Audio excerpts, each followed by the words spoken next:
Assalamualaikum warahmatullahi wabarakatuh. Selamat siang semua. Perkenalkan kami dari kelompok 9 dari akuntansi syariah yang menjelaskan tentang akuntansi, zakat, infak, dan sedekah. Sebelum memasuki pemateri, kita ada anggota, ada 7 anggota, ada Hendiki, Tirta, Panji, Arif, Bram, Dwiki, dan Adam. Dan selanjutnya itu menjelaskan tentang akuntansi untuk zakat. Sebelumnya, saya akan menjelaskan tentang zakat itu sendiri. Zakat itu merupakan salah satu ibadah pokok dalam Islam yang dapat menjadi pilar utama untuk menegakkan keadilan dalam kehidupan secara sosial atau dalam kesejahteraan umat kayak gitu. Terus zakat itu menurut fikih dalam Islam itu dalam arti sejumlah harta tertentu yang wajib dikeluarkan oleh seseorang dengan kekayaannya itu untuk diserahkan kepada orang yang berhak menerimanya. Itu udah ada di syarat-syarat dalam Islam kayak gitu. Akan tetapi di sebuah undang-undang nomor 23 tahun 2011 itu zakat itu untuk mewujudkan kesejahteraan masyarakat yang meningkatkan keadilan sosial dan penanggulangan kemiskinan, sehingga diharapkan di masyarakat itu terjadi GAP atau kesenjangan yang tinggi antara si kaya atau si miskin kayak gitu. Akan tetapi di sini itu ada sebuah jurnal, sebuah soal, sorry, yaitu yang pertama ada penerimaan zakat diakui pada saat kas atau aset non-kas diterima dan sebagai penambah dana zakat. Jika diterima dalam bentuk kas, diakui sebesar jumlah yang diterima, tetapi jika dalam berbentuk non-kas sebesar nilai wajar aset. Jadi itu soalnya, terus jurnalnya itu ada kas di debit, aset non-kas atau nilai wajar itu di debit, dan kreditnya itu ada penerimaan kas, zakat.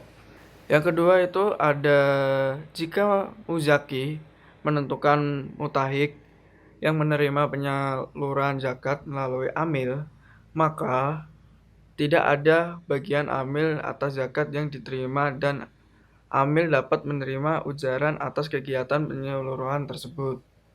Nah, jika atas jasa tersebut, amil itu mendapatkan ujaran atau fee, maka itu dapat penambahan dana amil, yaitu jurnalnya seperti kas di debit, penerimaan dana amil itu di kredit. Nomor 3, penurunan nilai aset zakat diakui sebagai. Nah, di sini tuh ada 2, yaitu yang pertama, pengurangan dana zakat jika terjadi tidak disebabkan oleh kelalaian amil, itu jurnalnya itu seperti penurunan nilai aset itu di debit, terus aset non-kas itu di kredit. Terus ada juga yang nomor 2, kerugian dan penggunaan dana amil jika disebabkan oleh kelalaian amil. Itu jurnalnya seperti kerugian penurunan nilai dana amil itu di debit. Terus aset non-kas itu ada di kredit kayak gitu. Nomor 4, zakat yang disalurkan kepada mutahik itu diakui sebagai penggunaan dana zakat dengan ketentuan sesuai mutahik. Termasuk jika disalurkan kepada amil itu ada beberapa bagian. Di sini ada 2, jumlah yang diserahkan jika pemberian dilakukan dalam bentuk kas. Nah, di sini itu jurnalnya ada penyaluran zakat, dana amil itu di debit, terus penyaluran zakat atau mutahik non amil itu juga di debit, dan kreditnya itu kas. Terus yang kedua ada jumlah tercatat Jika pemberian ini dilakukan dalam bentuk aset non-kas, itu bunyi jurnalnya itu seperti penyaluran zakat dana amil itu di debit, penyaluran zakat mutahik non amil itu di debit. Selanjutnya itu yang terakhir ada aset non-kas itu ada di kredit. Assalamualaikum warahmatullahi wabarakatuh. Selamat pagi teman-teman semua. Perkenalkan, nama saya Adam Bagit Arsyada, NIM 7211417164. Pada kesempatan kali ini saya akan melanjutkan presentasi akuntansi untuk zakat. Saya akan melanjutkan dalam menjelaskan jurnal. Jurnalnya itu seperti apa. Nah, tadi sebelumnya si Bramanda juga sudah menjelaskan, lalu saya akan melanjutkan. Untuk transaksi selanjutnya, amil berhak mengambil bagian dari zakat untuk menutup biaya operasional dalam menjalankan fungsinya. Nah, untuk jurnalnya sendiri yaitu beban dana visabilillah ada di debit, lalu kas di kredit. Untuk transaksi selanjutnya, beban penghimpun dan penyaluran zakat harus diambil dari porsi amil. Di sini jurnalnya sendiri yaitu beban dana amil di debit, lalu ada kas di kredit. Untuk selanjutnya, ada zakat dikatakan telah disalurkan kepada mustahik non-amil hanya telah diterima oleh mustahik non-amil tersebut. Apabila zakat disalurkan melalui amil lain, diakui sebagai piutang penyaluran, dan bagi amil yang menerima diakui sebagai liabilitas penyaluran. Piutang dan liabilitas penyaluran akan berkurang ketika zakat disalurkan. Amil lain tidak berhak mengambil bagian dari dana zakat, namun dapat memperoleh ujrah dari amil sebelumnya. Nah, di sini ada beberapa jurnalnya, yaitu pertama jurnal penyaluran zakat melalui amil lain. Itu jurnalnya yaitu piutang penyaluran zakat di debit, lalu kas di kredit. Untuk jurnal ketika amil lain menyalurkan ada mustahik non-amil, itu jurnalnya yaitu penyaluran zakat mustahik di debit, lalu piutang penyaluran zakat di kredit. Untuk selanjutnya, jurnal pembayaran ujrah kepada amil lain, ada beban dana amil di debit, dan ada kas di kredit. Lalu yang terakhir, transaksi yang terakhir, dana zakat disalurkan dalam bentuk perolehan aset tetap atau aset kelolaan. Misalnya mobil ambulan, terus rumah sakit, diakui sebagai, nah di sini ada dua. Yang pertama, penyaluran zakat seluruhnya. Jika aset tetap tersebut diserahkan untuk dikelola kepada pihak lain yang tidak dikendalikan amil, jurnalnya ada jurnal ketika membeli aset tetap dan jurnal ketika menyalurkan aset tetap tersebut. Nah, untuk yang jurnal ketika membeli aset tetap, ini kalau membeli yaitu aset tetap di debit, lalu kas di kredit. Sedangkan untuk jurnal ketika menyalurkan aset tetap, itu ada penyaluran zakat mustahik di debit, lalu ada aset tetap di kredit. Lalu untuk yang kedua, kondisi yang kedua ini, penyaluran zakat secara bertahap diukur sebesar penyusutan aset tetap tersebut sesuai dengan pola pemanfaatannya. Jika aset tetap tersebut masih dalam pengendalian amil atau pihak lain yang dikendalikan amil.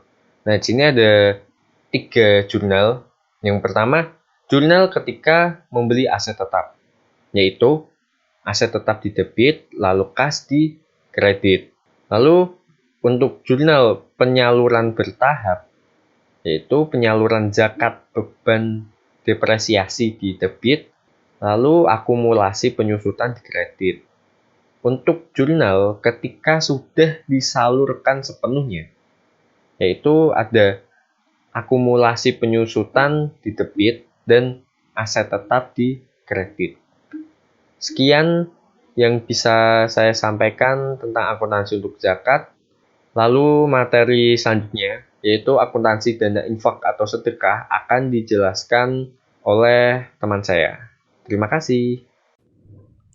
Assalamualaikum warahmatullahi wabarakatuh. Nama saya Muhammad Arif Budiarto, akan melanjutkan presentasi dari teman saya yang sebelumnya sudah menjelaskan materinya. Nah, yang selanjutnya ini ada akuntansi dana infak atau sedekah.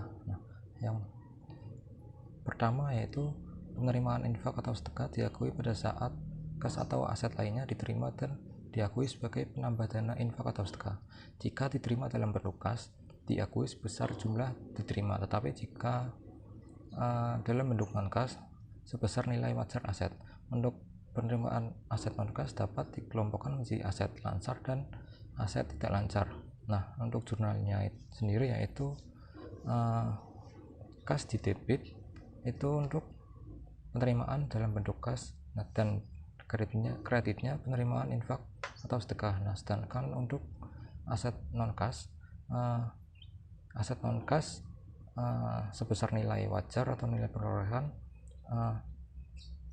di debit dan kreditnya penerimaan infak atau sedekah. Nah, transaksi yang kedua yaitu aset tidak lancar yang diterima oleh amil dan diamanahkan untuk dikelola dinilai sebesar nilai wajar saat penerimaannya dan diakui sebagai aset tidak lancar infak atau sedekah.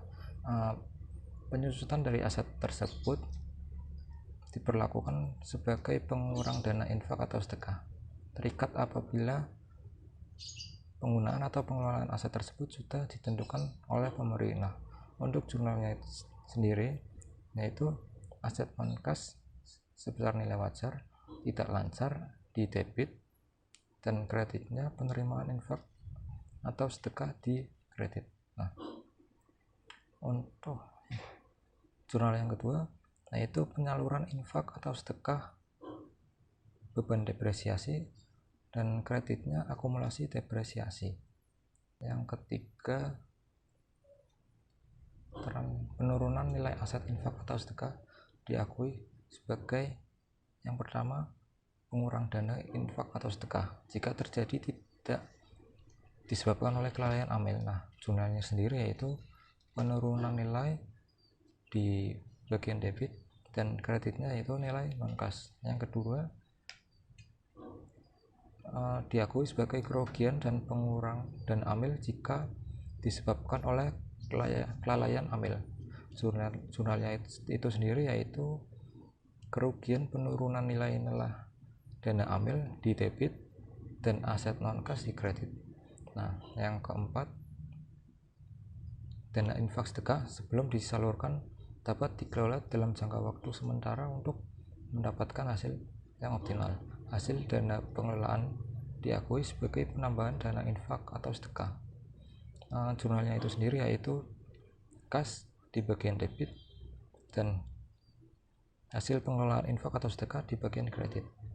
Materi yang selanjutnya akan dijelaskan oleh teman saya. Assalamualaikum warahmatullahi wabarakatuh. Nama saya Dwiki. Saya akan melanjutkan materi mengenai akuntansi dana infak atau sedekah, yaitu pada poin kelima, yaitu penyaluran dana infak atau sedekah dilakukan sebagai pengurangan dana infak atau sedekah. Jumlah yang diserahkan jika dalam bentuk kas itu jurnalnya pada debit penyaluran infak sedekah atau sedekah, lalu di kredit kas. Yang kedua, nilai tercatat aset yang diserahkan jika dalam bentuk aset non kas. Dalam jurnalnya debit penyaluran infak sedekah, kreditnya aset non kas. Lalu yang keenam ada penyaluran infak sedekah oleh amil kepada amil lain merupakan penyaluran yang mengurangi dana infak atau sedekah sepanjang amil tidak akan menerima kembali aset infak sedekah yang disalurkan tersebut. Itu dalam jurnalnya, debitnya penyaluran infak sedekah, lalu kreditnya kas. Yang ketujuh, penyaluran infak sedekah kepada penerima akhir dalam skema dana bergulir dicatat sebagai piutang infak sedekah bergulir dan tidak mengurangi dana infak sedekah. Dalam jurnalnya, pada posisi debit piutang dana bergulir dan di posisi kreditnya kas. Lalu laporan keuangan lembaga amil. Amil menyajikan dana zakat, dana infak sedekah, dana amil, dan dana non-halal secara terpisah dalam neraca atau laporan posisi keuangan. Laporan keuangan amil ini terdiri dari laporan neraca atau posisi keuangan, laporan perubahan dana, lalu laporan perbedaan aset kelolaan, dan yang keempat laporan arus kas, dan yang terakhir ada catatan atas laporan keuangan. Assalamualaikum warahmatullahi wabarakatuh. Perkenalkan, saya Dini Tartadewi NIM 7211759. Di sini saya akan menjelaskan contoh transaksi amil zakat. Di sini ada studi kasus lembaga amil zakat abadi umat. Nah, lembaga amil zakat abadi umat ini membuat kebijakan dana pengelolaan sebagai berikut. Yang pertama ada 12,5% untuk infak dan sedekah. Yang kedua ada 12,5% dari dana zakat. Yang ketiga ada 0% dari dana kemanusiaan, biaya relawan, dan penyaluran langsung dari dana tersebut. Nah, untuk kebijakan akuntansinya, yang pertama ada penyusutan. Untuk bangunan 2,5% per tahun, untuk kendaraan 20% per tahun, dan untuk peralatan 25% per tahun.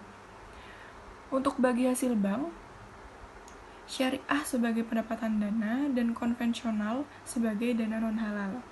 Untuk dasar perhitungannya menggunakan kalender Hijriah. Selanjutnya ada jurnal contoh transaksi amil zakat. Untuk transaksi yang pertama pada tanggal 1, diterima zakat dari Bapak Hamid sebesar 50 juta dan infak sebesar 25 juta. Karena diterima zakat, berarti jurnalnya kas di debit 75 juta, penerimaan zakat dana zakat di kredit 50 juta, dan penerimaan infak dana infak di kredit 25 juta. Lanjut transaksi yang kedua, pada tanggal 1, diterima zakat dari Majelis Taklim Pimpinan Kiai Haji Imran sebesar 135 juta. Karena diterima infak lagi, berarti jurnalnya kas di debit sebesar 135 juta dan penerimaan zakat dana zakat di kredit sebesar 135 juta. Transaksi ketiga masih tanggal 1, diterima infak berupa ruko untuk sekretariat senilai 450 juta. Karena ruko merupakan aset tetap, jurnalnya aset tetap bangunan sebesar 450 juta di debit dan penerimaan infak dana amil di kredit 450 juta. Untuk transaksi keempat, pada tanggal 2, pembelian furniture 10 juta, komputer 4.500.000, printer 1.500.000. Jurnalnya, aset tetap furniture di debit 10 juta, aset tetap komputer di debit 4.500.000, aset tetap printer di debit 1.500.000, kas di kredit sebesar 16 juta. Transaksi kelima, pada tanggal 3, dikeluarkan biaya operasional cetak kop lainnya sebesar 600.000 dan biaya ATK sebesar 750.000. Untuk jurnalnya, beban cetakan dana amil sebesar 600.000 di debit, beban ATK dana amil sebesar 750.000 di debit, dan kas di kredit sebesar 1.350.000. Transaksi yang ke-6, pada tanggal 6, penyaluran zakat untuk mustahik, fakir, dan miskin sebesar 70 juta, terdiri dari sandang pangan sebesar 20 juta, beasiswa 50 juta, dan gorim 1 orang 1 juta. Untuk jurnalnya, penyaluran fakir miskin sandang pangan di debit 20 juta, penyaluran fakir miskin beasiswa di debit sebesar 50 juta, penyaluran gorim untuk 1 orang tadi sebesar 1 juta di debit. Dan yang terakhir, Kasnya Warahmatullahi wabarakatuh. Saya Muhammad Diki Triawijaya Yunas akan melanjutkan presentasi dari teman saya. Pada tanggal 11 membuka rekening di bank konvensional untuk infak setoran awal 2 juta sebesar 2.500.000 dan di bank syariah untuk zakat sebesar 2.500.000. Jurnalnya bank konvensional debit sebesar 2.500.000, bank syariah debit sebesar 2.500.000, kas kredit 5 juta. Pada 15 dikeluarkan untuk pinjaman modal kerja Qardul Hasan pada 3 UKM masing-masing 5 juta dari dana infak. Piutang Qardul Hasan sebesar debit sebesar 15 juta, kas kredit sebesar 15 juta. Pada tanggal 20 terkait dengan musibah Merapi dibentuknya dana kemanusiaan yang dipinjam dari dana zakat sebagai dana awal dan akan dikembalikan setelah ada dana dari masyarakat sebesar 20 juta. Jurnalnya pinjaman antar dana zakat debit sebesar 20 juta. Penerimaan pinjam antar dana kemanusiaan kredit sebesar 20 juta. Pada tanggal 22 disalurkan dana bergulir berasal dari dana zakat untuk kelompok tani sebesar 20 juta. Jurnalnya piutang dana zakat debit sebesar 20 juta, kas kredit sebesar 20 juta. Pada tanggal 23 diterima dana kemanusiaan sebesar 100 juta dari PT Selamat. Jurnalnya kas debit 100 juta, penerimaan dana kemanusiaan kredit 100 juta. Tanggal 24 penyaluran dana kemanusiaan sebesar 70 juta, transportasi tim sebesar 2.500.000, akomodasi sebesar 5 juta. Jurnalnya beban transportasi dana kemanusiaan sebesar 2.500.000, beban akomodasi dana kemanusiaan sebesar 5 juta, beban penyaluran dana kemanusiaan sebesar 70 juta itu di debit, dan kas di kredit 77.500 juta. Pada tanggal 27 salah satu UKM gulung tikar karena rugi. Beban jurnalnya beban penghapusan piutang dana infak debit sebesar 5 juta, piutang Qardul Hasan sebesar 5 juta kredit. Pada tanggal 30 bayar gaji karyawan 3 orang total sebesar 5 juta. Jurnalnya beban gaji dana amil debit sebesar 5 juta, kas kredit sebesar 5 juta. Tanggal 30 diterima jasa agiro berupa bunga sebesar 205.000 dan bagi hasil 105.000. Jurnalnya bank konvensional debit sebesar 205.000, bank syariah sebesar 105.000 di debit, penerima dana non halal bunga 205.000 kredit, penerimaan dana zakat 105 kredit. Dan 30 juga dibayarkan biaya administrasi kontrak di bank konvensional sebesar 205.000. Jurnalnya beban administrasi bank debit 205.000, bank konvensional kredit 205.000. Terima kasih.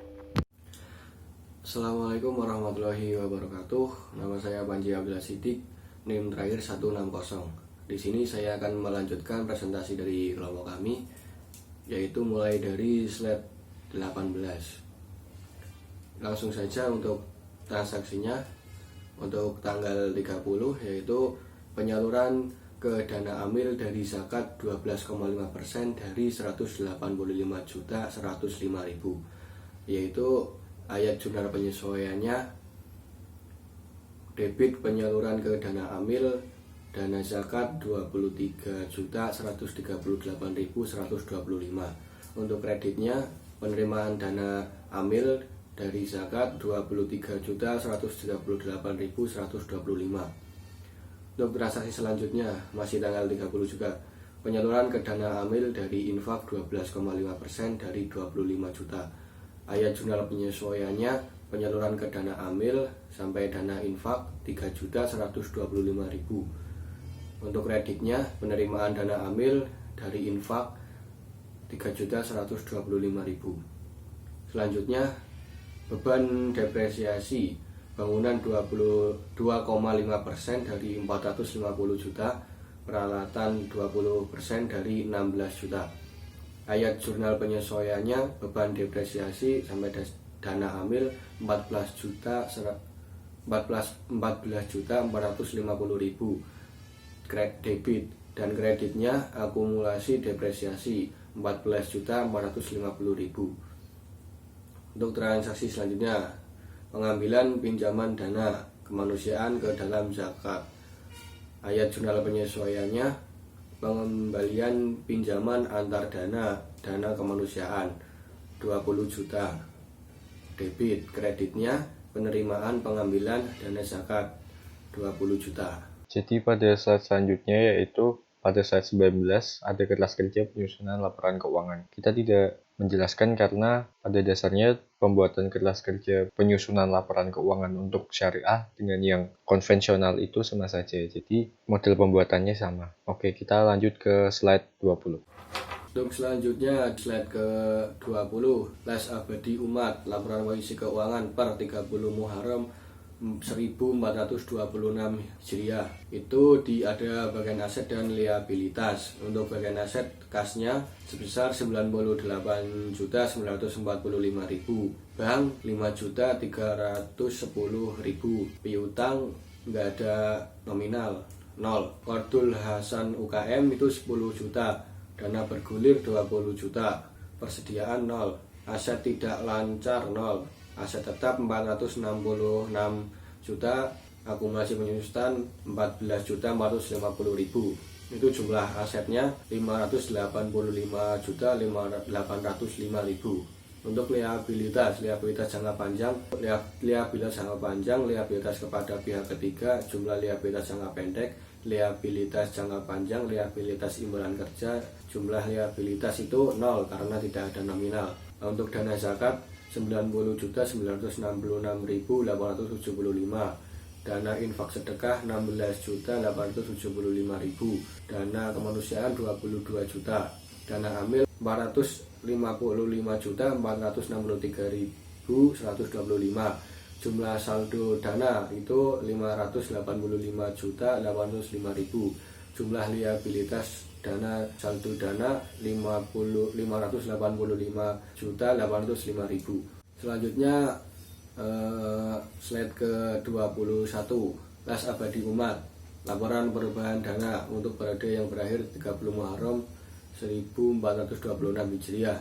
Dana zakat itu berupa penerimaan dari Muzaki itu sebesar 185.105.000, penerimaan pengembalian dari dana kemanusiaan 20 juta, hasil penempatan 0, tidak ada nominal. Jumlah penerimaan 205.105.000. Selanjutnya penyaluran, itu yang pertama amil sebesar 23.138.125, fakir miskin 70 juta, rikob 0, gharim 0, mu'alaf 1 juta, sabilillah 0, Ibnu Sabil 0, alokasi pemanfaatan aset kelolaan 0, pemberian pinjaman ke dana kemanusiaan 20 juta, saldo penyaluran sebesar 104.138.125, surplus atau defisit 90.966.875, saldo awal 0, saldo akhir 90.966.875. Dana infak sedekah penerimaan,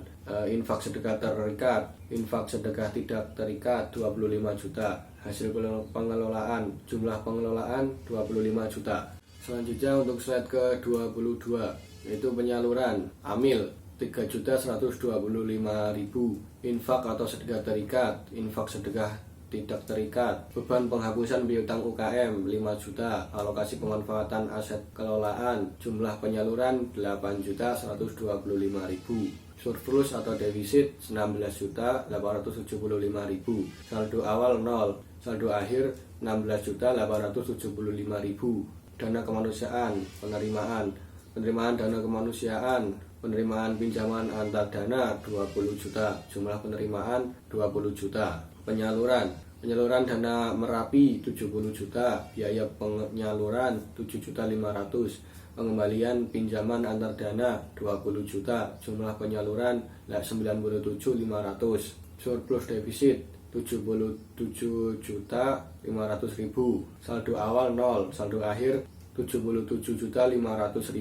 Dana amil penerimaan, bagian amil dari zakat 23.138.125. Bagian amil dari infak sedekah 3.125.000. Sumbangan dari donatur 450 juta. Jumlah penerimaan 476.263.125. Penyaluran, beban gaji 5 juta, beban umum dan administrasi 1.350.000, beban penyusutan 14.450.000, jumlah penyaluran 20.800.000. Surplus atau defisit 455.463.125. Sekian presentasi dari saya. Wassalamualaikum warahmatullahi wabarakatuh.